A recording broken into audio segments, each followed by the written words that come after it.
ವೀಕ್ಷಕರು ನಮಸ್ತೆ. ಸಾಮಾನ್ಯವಾಗಿ ಎಲ್ಲರೂ ಕೇಳೇ ಇರ್ತೀರಾ ಎ ಖಾತಾ, ಬಿ ಖಾತಾ, ಈ ಖಾತಾ ಅಂತ.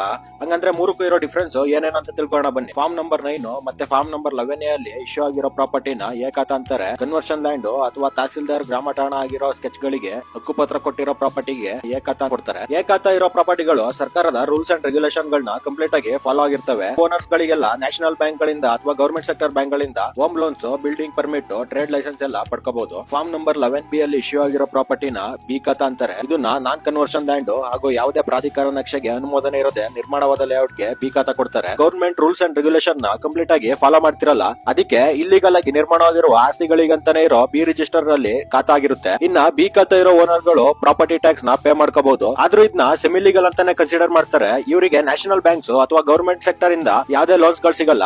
ಪ್ರೈವೇಟ್ ಸೆಕ್ಟರ್ ಅಥವಾ ಫೈನಾನ್ಸ್ ಅಲ್ಲಿ ಲೋನ್ ಕೊಡ್ತಾರೆ. ಇನ್ನ ಈ ಖಾತಾ ಅಂದ್ರೆ ಎಲೆಕ್ಟ್ರಾನಿಕ್ ಖಾತಾ ಅಂತ. ಇದು ಎ ಖಾತಾ ಅಥವಾ ಬಿ ಖಾತಾದ ಡಿಜಿಟಲ್ ಫಾರ್ಮ್ ಆಗಿದೆ. ಅಕ್ಟೋಬರ್ 2024ರಿಂದ ಮುಖ್ಯವಾಗಿ ಬೆಂಗಳೂರಿನ ಎಲ್ಲಾ ಪ್ರಾಪರ್ಟಿ ರಿಜಿಸ್ಟ್ರೇಷನ್ ಗೆ ಈ ಖಾತಾ ಕಂಪಲ್ಸರಿ ಮಾಡಿದ್ದಾರೆ. ಮೈನ್ ಆಗಿ ಇದಕ್ಕೆ 10 ಡಿಜಿಟ್ ಪ್ರಾಪರ್ಟಿ ಐಡಿ ಕೊಡ್ತಾರೆ. ಇದರಿಂದ ನೀವೇ ಆರಾಮವಾಗಿ ಪ್ರಾಪರ್ಟಿ ಟ್ಯಾಕ್ಸ್ ಪೇ ಆಗಿದ್ಯಾ ಅಥವಾ ರೂಲ್ಸ್ ಅಂಡ್ ರೆಗ್ಯುಲೇಷನ್ ಫಾಲೋ ಆಗಿದ್ಯಾ ಅಂತ ನೋಡ್ಕೋಬಹುದು. ಕರ್ನಾಟಕ ಈ ಮಾಹಿತಿ ಇಷ್ಟ ಆಗಿದ್ರೆ ಫಾಲೋ ಮಾಡಿ, ಇನ್ನಷ್ಟು ಮಾಹಿತಿಗಳು ನಿಮಗೆ ಸಿಗುತ್ತದೆ.